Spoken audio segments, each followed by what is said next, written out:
Merhabalar, ben Utku Yavuz. Mehmet Akif Filan Eğitim Araştırma Hastanesi'nde psikiyatri uzman hekim olarak çalışıyorum.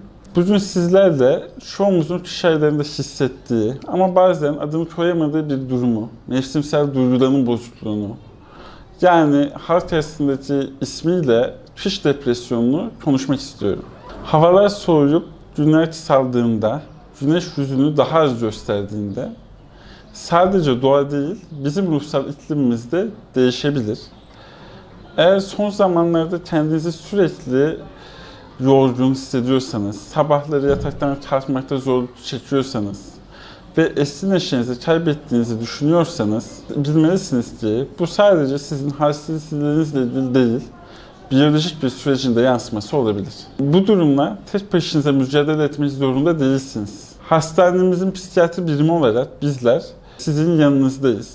Psikiyatrik muayene hizmeti, terapi hizmeti, farmakoterapiler olarak biz size yardımcı olmak için burada hazırız. Herkese sağlıklı günler dilerim. Açıyorum şimdi görüşmeye de. Normalde otizmle bayağı uzun hikayeler yazıyorsunuz ya. Biz bu insana o kadar uzun hikaye alamayız.